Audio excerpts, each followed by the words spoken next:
Hello, ladies. Hey guys, BTM here, bringing you match number 2 in my Age of Empires 3 series. I am now 1-0 overall. Let's make that a cheery 2-0. Why not? Currently playing as Russians in blue, playing against an Aztecs in pink. And here's the thing about me playing as the Russians a lot. I'm Russian by birth. I love playing Russian in Age of Empires 3.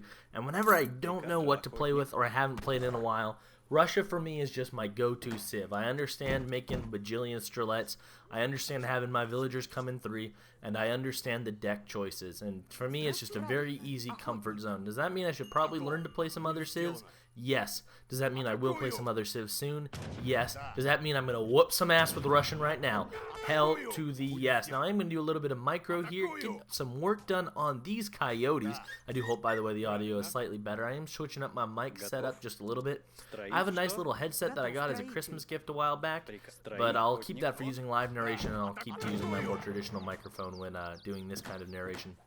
But as you can see, building the house, getting treasures, doing all that good Russian thing, getting another 80 food treasure on the middle of the map, and this time I do know to go look for a deck that has distributism in it and not pick one without it. However, as you'll see later, I'm going to pick an interesting deck choice, and I think it's going to make this a fascinating match against the Aztecs. So let's take a peek-see at our opponent, and by peek-see I mean let's think about him first. First off, he's playing in pink. That says something about him. It says we can whoop his ass, because what kind of guy uses pink? No, but jokes aside, he is playing Aztec. That means he's going to have Aztec-type units. By the way, I'm looking for a deck here that has distributism in it that isn't a treaty deck. The first one I can find is my Cav deck, and I think, screw it, we'll just use my Cav deck. Why not?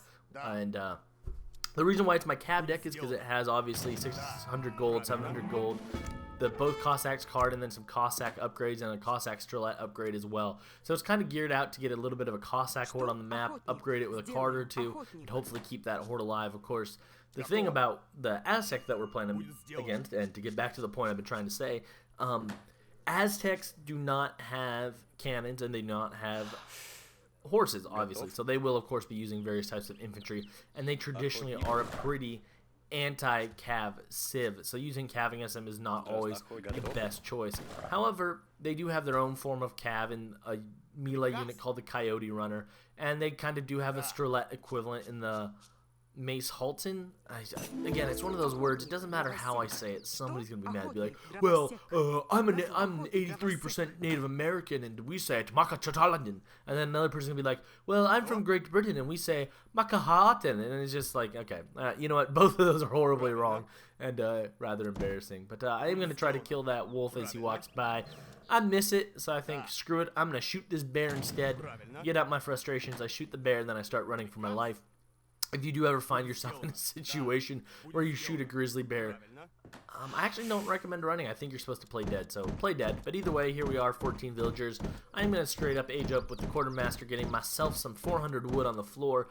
Part of the reason why, of course, I did not go with 17 is because the Aztecs tend to be a little bit quicker in age as well. Now, I'm watching here, right? Notice I have 62 wood and I have sent the wood trickle card. If I had sent 300 wood as my first shipment, I could be having my blockhouse already, and it might have been more efficient. So I'm beginning to think that maybe I was a little bit stupid in not capitalizing on, or assuming that I need to use a distributism card. Distributism? I get the whole, well, in 10 minutes in the game you'll have an extra 200 wood. And I guess that is incredibly valuable, but when you're really looking at early game pressure play, or having a blockhouse up just a little bit faster, it might be smarter to me. I don't know. I'd have to play with it a bit. Again, keep in mind, I haven't played in a year. I mean, this is, what, my second match back. I'm 1-0, by the way, so let's see if we can keep that going. But, oh, no, see, look, here's an example. I'm looking to build a forward blockhouse. Now, part of the reason why I want that forward blockhouse there is I want to control the two hunts, the one directly above that blockhouse and the one slightly to the left of that blockhouse. And I want to control those hunts and get map control and not be in a corner with the Aztec raiding me frequently. So that's why I'm doing that. Now, if I had the 300 wood shipped from my town center initially, it would have made having that blockhouse up a little bit faster. Now I'm going to be in a little bit of a pinch in terms of getting the blockhouse completed and the shipment to it, the 13 strelets, which will most likely be my first shipment. I know that 13 strelets or 5 Cossacks is pretty standard with Russian unless you're going 700 wood. But again, against... Oh, I go 5 Cossacks. I am surprising myself, ladies and gentlemen. But, okay. Also building some houses. Notice what I'm not building, a market. Markets are for chumps. That's right, I said. If you build a market, you're a loser. You are a loser with a capital L-O-S-E-R. Nobody cares about your fancy market upgrades. In Soviet Russia, market upgrades you. But jokes aside, there we go. Oh my goodness, I built 2 blockhouses. And you're probably wondering, BTM, are you off your rocker? Well, no, I'm not off my rocker. Let me explain to you what rocker DBTM is on. So what's going on here is I'm kind of anticipating a lot of pressure. I'm also anticipating needing to hunt from those 2 herds because there's no herds behind me. And I was furious while playing the game. So I thought, well, it's pretty crucial here to have a strong forward presence. If he pushes back, I am going to want 2 blockhouses there to get a lot of fire on him. Also, there's also a little bit of an intimidation factor. If you see 1 blockhouse in an army, you're like, I can push into it. You see 2 blockhouses in an army, I think it's going to make him overestimate how strong my units are. Maybe that's a weird way of looking at it. I just thought it was pretty clever. Now I am, of course, here sending out 5 Cossacks. I'm about to send out 4 more after it. Not going for the Strelets, I guess I wasn't afraid of his early pressure. And look at all that hunt he has in his base. And 2 war huts. I was furious. I'm going to try to raid him, but nope, they all pop in, and there's not much I can do. I thought, wow, it'd be really nice to be able to kill a unit, but then there's some Jaguar Prowl Knights. I can speak English, guys. There are some Jaguar Prowl Knights out on the field in his town center. Now, I haven't played this game in a bit, but I'm going to build 3 blockhouses. Look at me go. Blockhouses for days. If you don't like blockhouses, you're a chump. But as you can see, I am probably going to lose a Cossack to his Jaguar Prownouts. They are, of course, one of the Aztec unique units that just spit in the face of Cav and laugh. Oh my god, I've already lost 1. So I almost lost 2. So I'm down to 8 Cossacks with no villager kills. So the success I had in the last match where I was killing villagers right and left without having any problems was bad. Also, I kind of forgot about my Explorer. Now, what I am going to do here is I'm going to put the Scout I rescued in stealth mode and try to creep it as close to the town center as I can. I think, you know, if I get 5 extra seconds to react to what he's doing, that could be pretty nice. So that's what I'm going to do. I am going to send the 8 Cossacks to run around, and I guess I just am going to keep spamming blockhouses. Now, what's interesting here is I have no actual units on the field. So if he had pushed forward with all those fancy units he had in his town, he'd probably have been surprisingly strong. But I guess the Cossacks running through intimidated him or something. But either way, he hasn't attacked me. And again, 7 minutes in the game, I'm finally making my first military units. Oh my god, when I face some real competition, I'm going to be in trouble. I am going to pick up this treasure, though, and I am going to keep having fun. So you know what? I don't care. Now, I do set the waypoint for the Struts in between the buildings. A lot of the Aztec units are melee units, so the more time that Aztec units spend running around is the less time they're actually attacking. Now, I do notice that the Aztec player has switched to the war dance, which makes me think that there is in fact a war, or at least a dance resembling a war coming my direction. So I'm going to want to kind of get my Cossacks in position. That way, if he pushes forward, I can attack. But boom, there's his entire army coming from behind, including a bunch of Rodelieros rods. I'm just going to call them rods. They're the Spanish's hand infantry. Also, what do we say about coming from behind on this channel? We love to do it as long as it's consensual, you know what I mean? Alright, creepy humor aside. My scouts a little bit pushed forward. I'm hoping, alright, maybe I can get between the town center and these villagers on the mine, actually get a kill or 2. So we go to town, we start killing things. 1, 2, 3, hack, hack, hack. Finally, 1 villager dead, then I cut to another one. And are we going to get 1 or 2 more kills? 1 more kill, 2 more kills. Boom, we killed 3 villagers. I feel a little bit better about shipping all those Cossacks now. I do need to build some houses, though. And, oh my god, I'm going to build a market. I'm betraying my core values, of course. And my values are, of course, not building a market and not caring about having a market. But at this point, he's sitting back in his town center. He's got a lot of hand infantry units that I think my Strelets would like to engage. So I'm feeling pretty good about it. However, I see them coming, and then I'm like, you know, maybe I'm not feeling as good about it as I thought. So I'm going to walk away like a little bitch. But I do got my Cossacks in the region, so I'm going to swing them around to the other side of his town. I'm going to start to raid just a little bit, and I'm going to march these Strelets around like it's a Victory in Europe Day parade in Red Square.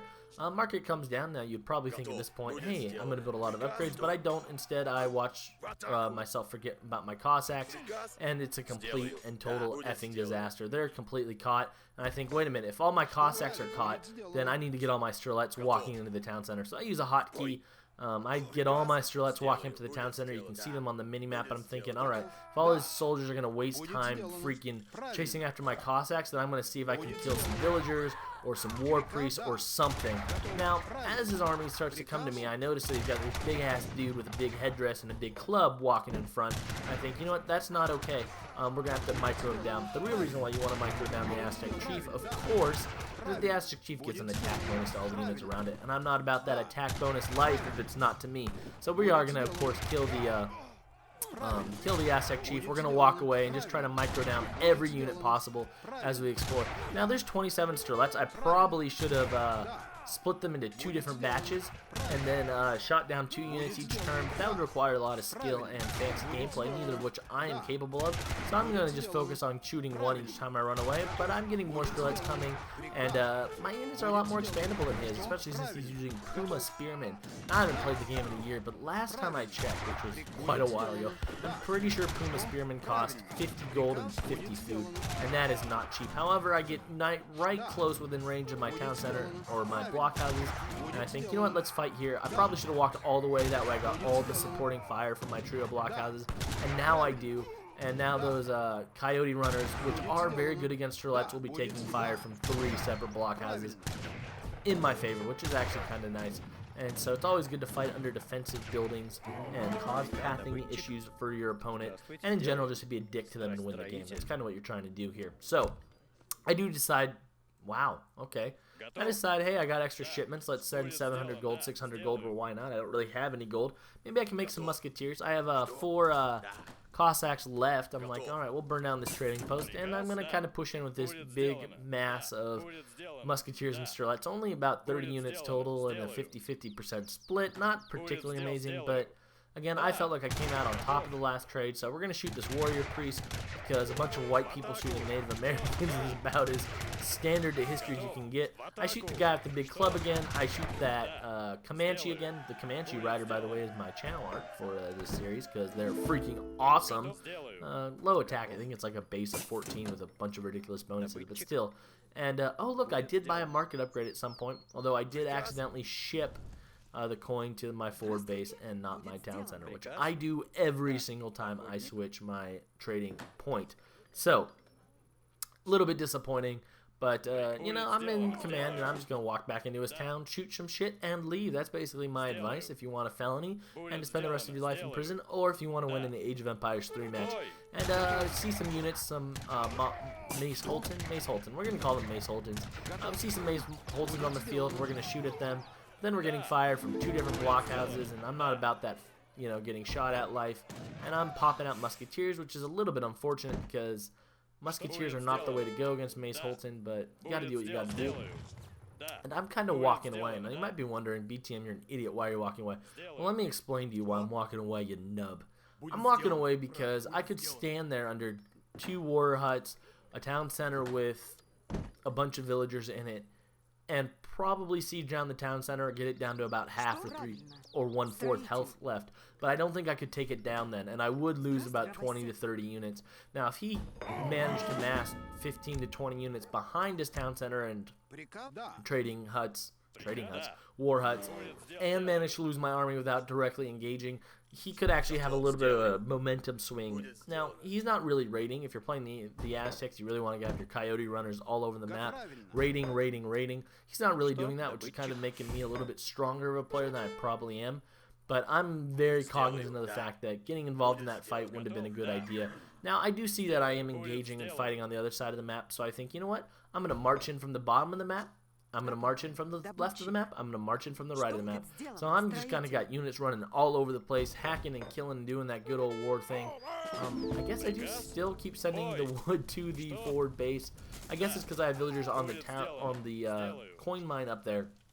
And those 3 blockhouses have been incredibly effective for me. Of course, they haven't been challenged that much. Now, at this point, though, kind of starting to feel a little bit frustrated. The score gap is getting a little bit big. I think it's a 20-point score gap right now. Nope, it's a 60-point score gap. Couldn't read it on my screen for my narration menu. My apologies. It's a 60-point score gap. I'm looking to end it. I'm thinking, let's just go. Let's force the fight. Now, you know, I have 70 units, I feel pretty good. There's no need for me to be coy about it, and there's certainly no need for me not to just push in and take the town center. Plus, I'm at a point with my economy where I have way too much gold and it's wildly mismanaged, just like Venezuela, but we'll win. Now, part of the reason why I walked as close to under the town center to siege as possible is somebody once told me to take less damage or something if you do, or something or other. And honestly, I wasn't really paying attention when they told me, but I just kind of assumed it was gospel truth ever since then. Now, it looks like the fight's going pretty well. I'm not really too stressed about it. A lot of musketeers, a lot of guns versus a lot of Native Americans. And he's got a lot of cav coming on the field and a lot of mace Holtons. But again, just vastly superior numbers. Plus, I'm going to get 20 more Strelets coming in. And 20 units, even if they're crummy, is 20 units. And that's kind of hard to fight against. So we are going to build some trading posts and upgrade them and kind of just do all a little bit of normal things we should do. Now, I'm in a little bit of a weird spot here where I want to take down his trading post. I want to take down the town center. But I have to be careful to make sure I'm actually attacking the units that are attacking me. See, if I sit there and siege the town center, then he's going to get to just kill all my units while he's going to get to kill all my units at the cost of not being fired back. So I want to make sure that I'm firing on him the entire time. And it looks like I am going to kill a bunch of mace Halton and take this match to the cleaners. I am going to upgrade the trade route a little bit later, but it's pretty much a GG for this guy at this point. So it was all in good fun. It was a good second match. Next match I've already recorded, so I'm not going to spoil it, but it's a lot more competitive. And, it's kind of a bummer, but it's a lot of fun. So I'm looking forward to bringing that to you. And as I finish killing these units, I just want to say thank you so much for still watching. It kind of mind blows me. I released my last video, and I released it at like 11:45 in the night. And I thought, all right, maybe some people will watch it. Because I remember when I made my first YouTube video ever, and I got like 3 video views overnight. And none of them were me. None of them were my family because I didn't tell them I was doing it. And I remember waking up in the morning and being so ridiculously surprised that I had 3 views, and I was really, really pleased, and I was thrilled. I'm like, oh my goodness, I have 3 views already. And then over last night, I got 500 views and 100 likes and 50 comments saying you're back, and I appreciate it. And I can't tell you how much I appreciate you guys. So I just want to say thank you for being there for me, and I really do want to bring you guys some great content because you guys really, really rock, and I appreciate it. But before we go, here's a quote from Sun Tzu and the Art of War. If he is secure at all points, be prepared for him. If he is in superior strength, evade him. Ladies and gentlemen, my name is BTM. I'd like to thank you for watching this video today, and until next time, good luck and happy hunting. BTM out.